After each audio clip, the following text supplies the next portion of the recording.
Well, hopefully you'll all have seen John Glover's Brigadier addressing the haggis. Now, thinking, what the hell can we put out to compliment that? And I came in mind that I've had this request for some time now, just not got round to trying it. But I'll try it this morning. It's one of Robert Service's poems, and it's called The Haggis of Private McPhee, and it relates back to the First World War where he served.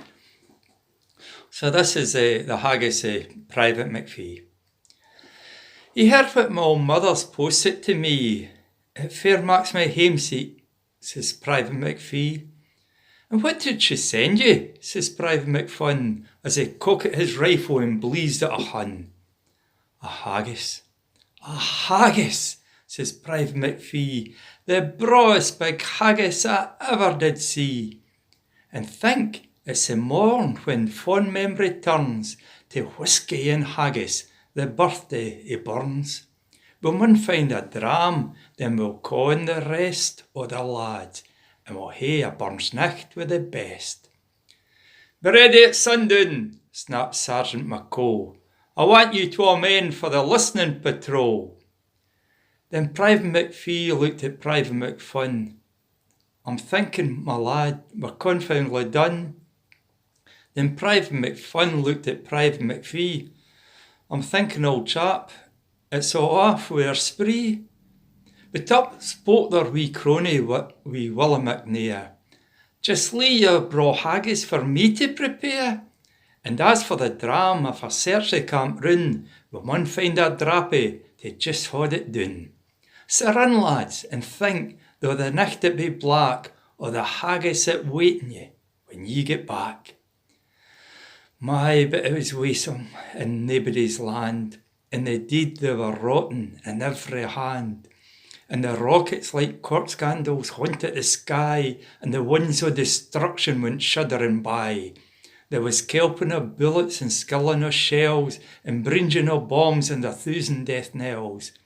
But Curran Doon and a Jack Johnson hole, little fast the 12 men o' the listening patrol. For sweeter than honey and bricht as a gem was the thought of the haggis that waited for them. Yet alas, in our moments of sunniest cheer, calamities often mis cruel near. And while they twa talked o' their pudding divine, the watches below them were howking a mine. And while the twa cracked o' the feast they would hae, the fuse it was burning and burning away. Then sudden a roll like the thunder of doom, a hell leap of flame and the whisht o' the tomb. Oh, Joe, have you heard it?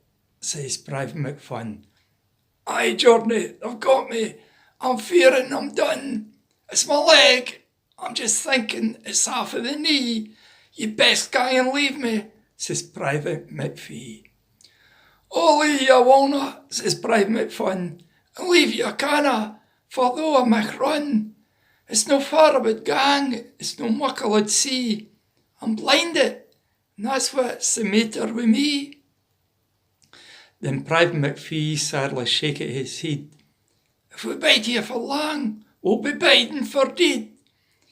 And yet, Geordie lad, I could gang well content if I tasted that haggis my old mother sent. That's droll, says McPhun. You've just piqued my mind. Oh, I ken it's a terrible thing to be blind. And yet it's no that embitters my lot. It's missing that braw muckle haggis you've got. For a while they were silent, then up once again spoke Private McPhee, though he whistled with pain.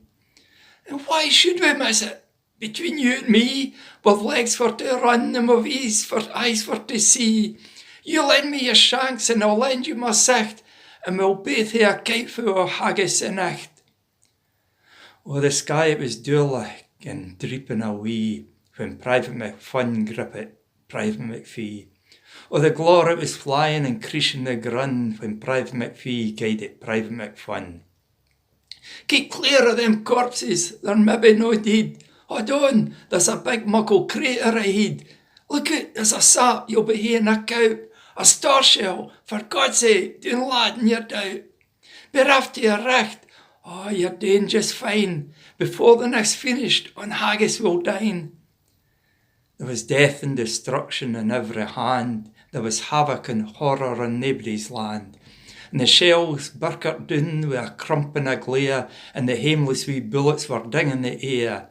Yet on they went staggering, currying doon, when the stutter and cluck of Maxim crept round.